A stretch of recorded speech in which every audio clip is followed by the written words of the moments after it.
So it went 34 minutes, but it only took 2 minutes for Trump to turn the Q&A session into one intense half-hour standoff.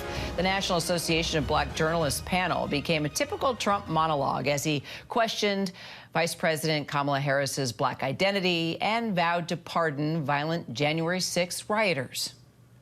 I've known her a long time indirectly, not directly very much, and she was always of Indian heritage, and she was only promoting Indian heritage. I didn't know she was black until a number of years ago when she happened to turn black, and now she wants to be known as black. So I don't know, is she Indian or is she black? She is. Yeah, he definitely stirred up the crowd, as you could hear. And today, Trump doubled down, even posting this family photo of VP Harris to Truth Social with the caption, "Your warmth, friendship, and love of your Indian heritage are very much appreciated." Jay O'Brien is on Capitol Hill. Jay, did we expect anything less than for Trump to stir the pot? I mean, come on. My guess is that the Harris campaign is once again rolling its eyes.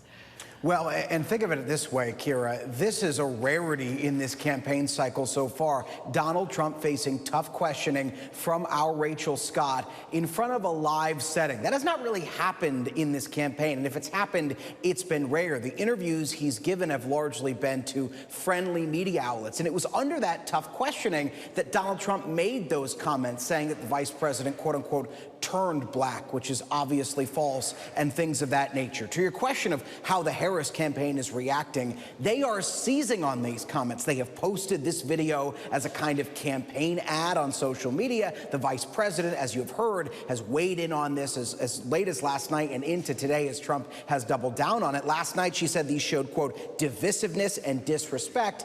And she made a point to say that this is the, quote, same old show, trying to cast this as just one example of those 4 years of the Trump presidency that she is obviously making the pitch not to continue and not to have back again. It's worth noting, by the way, that while Harris tries to capitalize on these comments and Trump doubles down on them, it comes at a key moment for Harris, too, as she's trying to pick who her running mate is going to be. Sources have told our Selena Wang and others that her team has already met with Josh Shapiro, the governor of Pennsylvania, and also Mark Kelly, senator from Arizona. Both represent key swing states, and you could expect whoever the VP pick is to be on the trail, also trying to prosecute the case, as the Harris campaign says, against Donald Trump.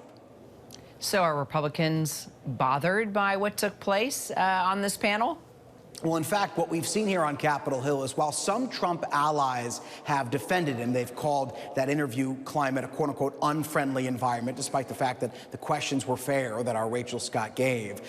We've seen some senators on the Hill, even some Trump allies like Lindsey Graham, essentially try to kind of stiff-arm any reaction to these Trump comments and somewhat sidestep them, in some instances say that they were unnecessary, uncalled for, or a distraction. Here's a little bit of what we've heard.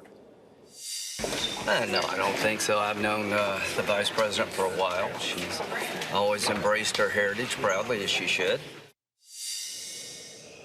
And so here's the thing, Kira. What Lindsey Graham is saying there is that Trump's criticisms are unfounded. I don't think so is in reference to what Trump said.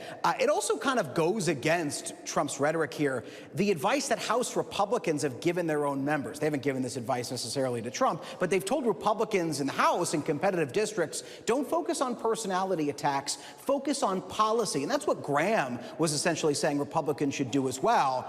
But Trump isn't doing that right now. Jay O'Brien on the Hill for us. Jay, thanks.